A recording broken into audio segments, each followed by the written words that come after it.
Hello everyone. Last के video lectures में हमने एडिशन रिएक्शन कंप्लीट किया था। अब बात करेंगे हम सब्स्टिट्यूशन रिएक्शन की। तो जिस तरह से एडिशन रिएक्शन के टाइप्स हुआ करते थे, electrophilic addition, nucleophilic addition and free radical addition reaction, in the same manner हम सब्स्टिट्यूशन रिएक्शन के भी टाइप्स पढ़ेंगे। तो इसका पहला टाइप है आपका न्यूक्लियोफिलिक सब्स्टिट्यूशन रिएक्शन। दिखाई दे रहा है अच्छे से? न्यूक्लियोफिलिक सब्स्टिट्यूशन रिएक्शन, ठीक है। दूसरा आपका इसका टाइप है इलेक्ट्रोफिलिक सब्स्टिट्यूशन रिएक्शन। एक minute, electrophilic substitution reaction. And third है हमारे पास में फ्री रेडिकल सब्स्टिट्यूशन रिएक्शन। सबसे पहले हम स्टार्ट करेंगे न्यूक्लियोफिलिक सब्स्टिट्यूशन रिएक्शन से। तो आज का हमारा पहला टाइप रहेगा न्यूक्लियोफिलिक सब्स्टिट्यूशन रिएक्शन, और इसे ही हम आगे के कुछ लेक्चर्स में डिटेल में पढ़ने वाले हैं। न्यूक्लियोफिलिक सब्स्टिट्यूशन रिएक्शन पहले हम इन जनरल समझते हैं। जैसे कि आपके पास में कोई एक न्यूक्लियोफाइल है, राइट, और यहां पे कोई सबस्ट्रेट है। इस सबस्ट्रेट पे ये जो Lg लिखा हुआ है ना, ये होता है आपका लिविंग ग्रुप। Lg का मतलब क्या है यहाँ पे? Leaving group. अब जैसे कि यहाँ पे मैंने लिखा है न्यूक्लियोफिलिक सब्स्टिट्यूशन रिएक्शन, तो सब्स्टिट्यूशन का मतलब क्या होगा? कोई एक जाना और दूसरा आना। तो यहाँ पे अगर मैं न्यूक्लियोफिलिक सब्स्टिट्यूशन लिख रही हूँ, इट मींस जब न्यूक्लियोफाइल को सब्स्टिट्यूट करेगा, मतलब एक न्यूक्लियोफाइल जब दूसरे न्यूक्लियोफाइल को सब्स्टिट्यूट करेगा, तो उसे हम क्या बोलेंगे? Nucleophilic substitution reaction. ये लिविंग ग्रुप का यहाँ पे क्या होगा? Leaving group can act as a, मतलब कैन एक्ट क्या, डेफिनेटली यहाँ पे ये क्या होगा, बट ऑब्वियस है कि न्यूक्लियोफाइल ही होगा, क्योंकि यहाँ पे जब न्यूक्लियोफाइल अटैक करेगा तो यहाँ से एक न्यूक्लियोफाइल निकलेगा, और जब ये निकलेगा तो यहाँ पे आपके पास में क्या आ जाएगा? RNU plus Lg minus. अब यहाँ पे जो मैंने लिविंग ग्रुप लिखा है, ये लिविंग ग्रुप आपका नेगेटिव भी हो सकता है और न्यूट्रल भी हो सकता है, राइट। ये क्या हो सकता है? नेगेटिवली चार्ज भी हो सकता है जब ये निकलेगा तो, और ये न्यूट्रल भी हो सकता है। जनरली ये नेगेटिवली चार्ज होगा, कुछ ही ऐसे न्यूक्लियोफाइल होंगे जो in the form of neutral यहाँ पे निकलेंगे।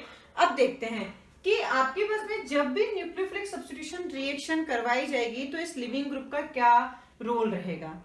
ये लिविंग ग्रुप जितनी जल्दी निकलेगा, ठीक है ना। अब भाई क्या होगा कि जब न्यूक्लियोफाइल को इस पे आके ऐड होना होगा, तो बट ऑब्वियस है कि जब तक ये नहीं जाएगा तब तक ये न्यूक्लियोफाइल यहाँ आके अटैक नहीं कर सकता है, ठीक है। तो इसका यहाँ पे आने के लिए इसका यहाँ पे यहाँ से इसका जाना जरूरी हो जाएगा। तो जितना अच्छा लिविंग ग्रुप होगा, रेट ऑफ सब्स्टिट्यूशन रिएक्शन उतनी ही अच्छी होगी। तो अब यहाँ पे क्या नोट करोगे?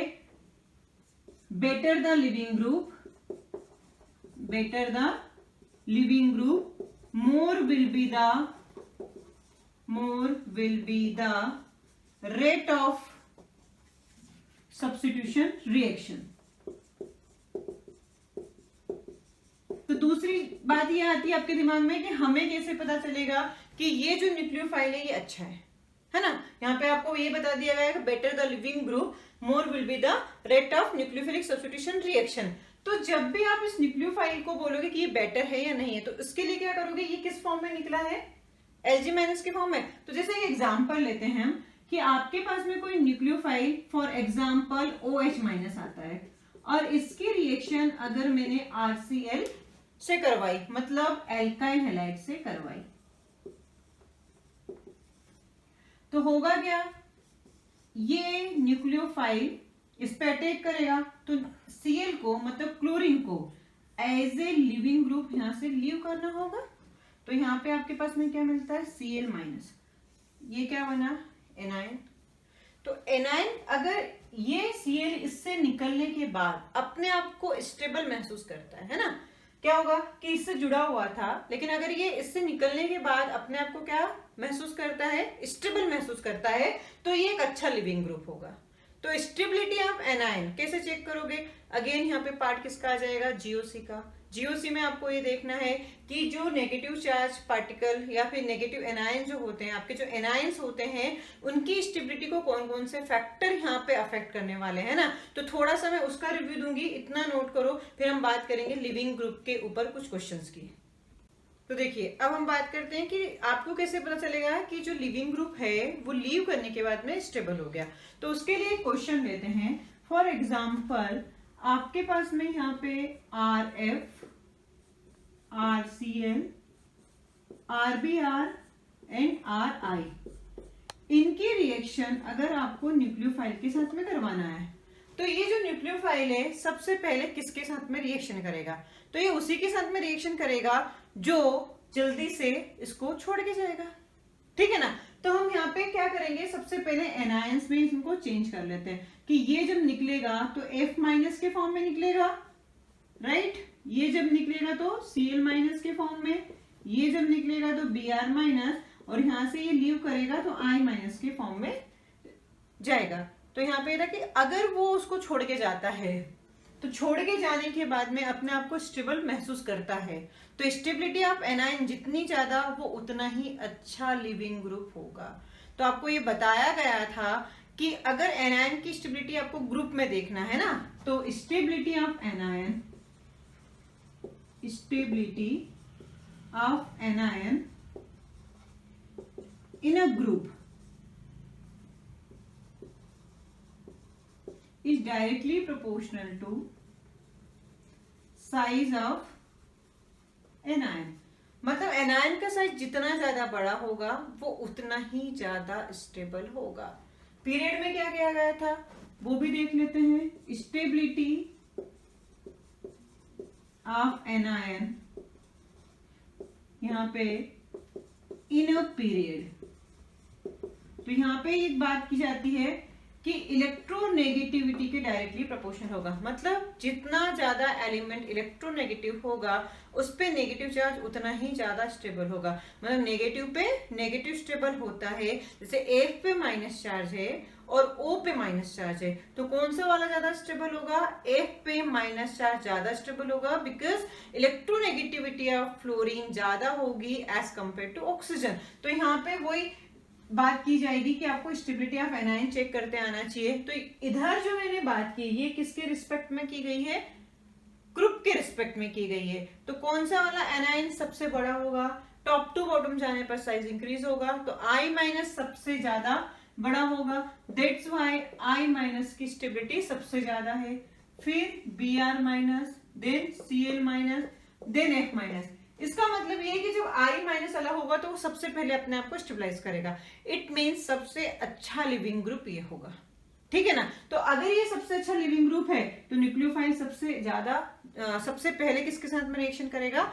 RI के साथ में। तो rate of SN reaction, SN मतलब न्यूक्लियोफिलिक सब्स्टिट्यूशन रिएक्शन जो होगी वो अल्काइल हैलाइड के लिए ये हो जाएगी RI, RBr, RCl and RF। बोलो बात समझ में आई? तो बस लिविंग ग्रुप के लिए आपको क्या देखना है? Leaving group tendency is directly proportional to stability of anion. तो यहाँ पे आप नोट कर लीजिए, leaving group tendency is directly proportional to stability of anion. और जिन लोगों को स्टेबिलिटी ऑफ एनायन चेक करते नहीं आती है वो जीओसी में जाके थोड़ा सा रिवाइज करें, ठीक है। अब और लिविंग ग्रुप पे क्वेश्चन करते हैं, इतना नोट करो। तो एक क्वेश्चन देखिए यहाँ पे क्या है, compare the living group tendency of the following compound. 4 आपको कंपाउंड दिए गए हैं और इनकी लिविंग ग्रुप टेंडेंसी आपको देखनी है। अब एक और यहाँ पे क्वेश्चन आता है कि अगर कोई लिविंग ग्रुप अच्छा है तो वो अच्छा बेस होगा, मतलब स्ट्रॉन्ग बेस होगा या वीक। तो आपके पास में यहाँ पे क्या है, एनायन ज्यादा स्टेबल है। एनायन ज्यादा स्टेबल है मतलब वो अपना नेगेटिव चार्ज या अपना लोन पेयर किसी को नहीं देगा, और नहीं देगा तो वो वीक बेस कहलाएगा। तो आपसे इनडायरेक्टली ये भी पूछा जा सकता है कि जो लिविंग ग्रुप होगा वो स्ट्रॉन्ग बेस होगा या वीकर बेस होगा। तो weaker the base better the leaving group, ये चीज भी आपको याद रखनी है। चलो इस क्वेश्चन को देखो जरा, सॉल्व करने की कोशिश करें।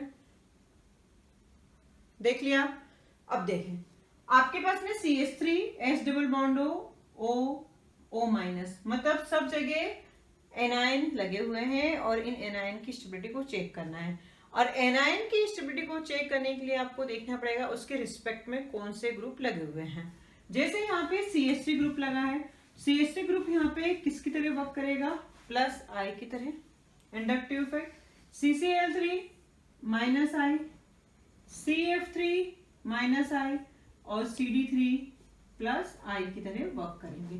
तो आपको एक चीज ये बताई जाती है कि अगर आपको स्टेबिलिटी ऑफ एनायन देखना है, इट मींस क्या, इस नेगेटिव चार्ज जो इस पे इलेक्ट्रॉन ज्यादा है, तो अगर कोई ऐसा ग्रुप लगा हुआ हो इससे जो इसके इलेक्ट्रॉन्स को पुल करे, तो इस पे ऊपर जो नेगेटिव चार्ज है वो क्या हो जाएगा, कम हो जाएगा।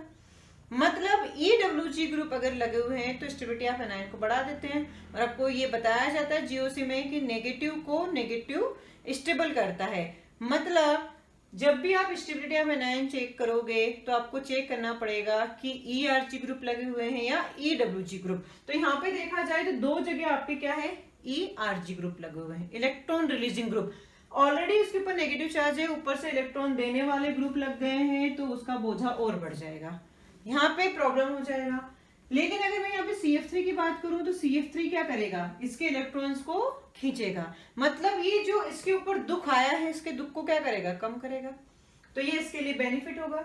फिर माइनस I, अगेन CCl3 क्या है, माइनस I की तरह काम करेगा, तो ये भी इसके इलेक्ट्रॉन्स को पुल करेगा, मतलब ये इसके नेगेटिव चार्ज को कम करेगा, मतलब इसका बोझा कम करेगा। अब CF3 एंड CCl3 में से ज्यादा अच्छा माइनस I किसका होगा, तो CF3 का माइनस I का पावर ज्यादा अच्छा होता है एज कंपेयर टू CCl3। तो यहाँ पे सबसे अच्छा लिविंग ग्रुप कौन सा होगा, B, और इसका नाम है आपका ट्रिपलेट ग्रुप, और ये सुपर लिविंग ग्रुप होता है। ठीक है, तो आपके लिए ऑर्डर में क्या आएगा, पहले B देन C। ठीक है, B और C। अब बात आती है प्लस वाले की, उसमें भी हम ये देखेंगे किसका प्लस I कम है। जिसका प्लस I कम होगा मतलब वो इलेक्ट्रॉन कम रिलीज करेगा, और कम रिलीज करेगा तो इसके लिए बेनिफिशियल होगा।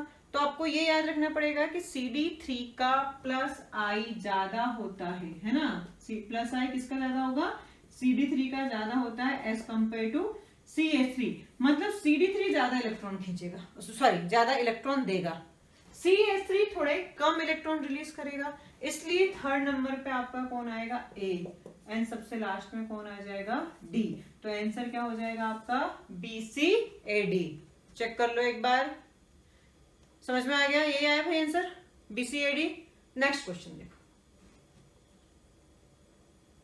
नेक्स्ट क्वेश्चन में क्या है, अगेन आपको O माइनस की स्टेबिलिटी चेक करनी है। अब यहाँ पे ग्रुप आइडेंटिफाई करो, ये ग्रुप है आपका CH3 मतलब प्लस I, Br आपका माइनस I, Cl आपका माइनस I।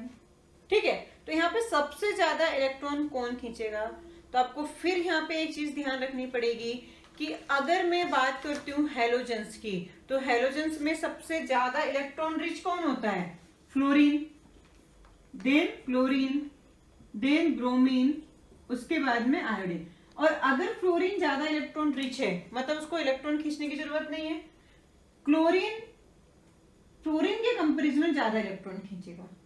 फिर ब्रोमीन, तो यहाँ पे आपके पास में जो एग्जांपल दिए गए हैं, एक फ्लोरीन लगा हुआ है और एक ब्रोमीन लगा है। क्लोरीन ब्रोमीन के कंपैरिजन में ज्यादा इलेक्ट्रॉन रिच है, मतलब ब्रोमीन ज्यादा इलेक्ट्रॉन खींचेगा। ठीक है, और अगर ज्यादा इलेक्ट्रॉन खींचेगा तो इसकी स्टेबिलिटी सबसे ज्यादा बढ़ेगी, इसलिए आपके पास में सबसे पहले कौन आ जाएगा, C। फिर अगेन माइनस I ग्रुप लगा हुआ है, D वाला आ जाएगा, राइट। देन हमारे पास में यहाँ पे देखें A और B में, तो यहाँ पे एक एडिशनल ग्रुप लगा हुआ है प्लस I ग्रुप, जो कि इसको क्या करेगा, स्टेबिलिटी ऑफ एनायन को कम कर देगा। लेकिन यहाँ पे कोई ग्रुप नहीं लगा है, इसलिए A पहले आ जाएगा और सबसे लास्ट में कौन चला जाएगा, B।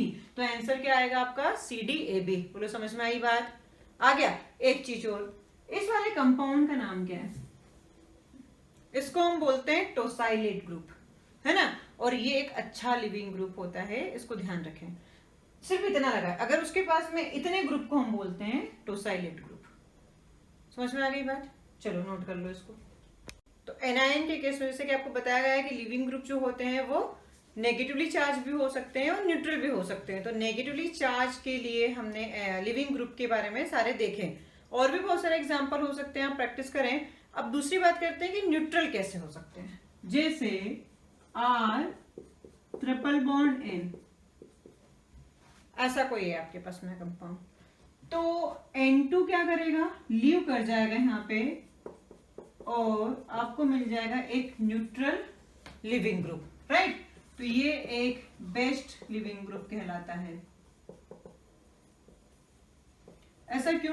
क्योंकि यहाँ पे क्या था, नाइट्रोजन के ऊपर प्लस चार्ज है ना, तो नाइट्रोजन के ऊपर प्लस चार्ज ये बहुत ज्यादा इलेक्ट्रोनेगेटिव है एज यू नो। तो नेगेटिव पे कभी भी प्लस स्टेबल नहीं हो पाएगा, और ये चाहेगा कि अपने प्लस को मैं खत्म कर दूं। तो अपने प्लस को खत्म करने के लिए क्या करेगा, आर को प्लस चार्ज देके खुद न्यूट्रल होके बाहर निकल जाता है। बोलो बात समझ में आई? नेक्स्ट है हमारे पास में ROH, H plus charge. Again क्या हो गया, मोर इलेक्ट्रोनेगेटिव एलिमेंट पे पॉजिटिव चार्ज आ गया, तो ये भी क्या चाहेगा, R को प्लस देके H2O के फॉर्म में बाहर निकल जाए। ठीक है, बात समझ में आई? अब अगर आपसे कोई पूछे कि आपका जो अमोनिया है और वाटर है, इन दोनों में से एक अच्छा लिविंग ग्रुप कौन होगा, NH3 या वाटर? तो लिविंग ग्रुप के लिए क्या है, स्टेबिलिटी ऑफ एनायन। तो ऑक्सीजन के ऊपर नेगेटिव चार्ज और नाइट्रोजन के ऊपर नेगेटिव चार्ज, मतलब लोन पेयर सबसे ज्यादा कहाँ स्टेबल होंगे? बट ऑब्वियस है कि H2O मतलब ऑक्सीजन का लोन पेयर ज्यादा स्टेबल होगा। या फिर हम ये कहें कि ऑक्सीजन के ऊपर अगर प्लस चार्ज आता है तो वो अपने आप को क्या करेगा, अनकंफर्टेबल फील करेगा, क्योंकि इसकी इलेक्ट्रोनेगेटिविटी ज्यादा है, इसलिए जल्दी से लीव करना चाहेगा, और अमोनिया लेट लीव करना चाहेगा। तो ये आपका H2O एंड अमोनिया का लिविंग ग्रुप टेंडेंसी का ऑर्डर हो जाएगा। समझ में आ गई बात? अब बात करते हैं हम टाइप्स ऑफ सब्स्टिट्यूशन रिएक्शन की। ये तो आपके सब्स्टिट्यूशन रिएक्शन के लिए आपको सबसे पहले क्या देखना था, लिविंग ग्रुप देखना जरूरी था। लिविंग ग्रुप क्योंकि जब न्यूक्लियोफाइल निकलेगा तो ही दूसरा न्यूक्लियोफाइल आके यहाँ पे प्लेस होगा, उसको सब्स्टिट्यूट करेगा।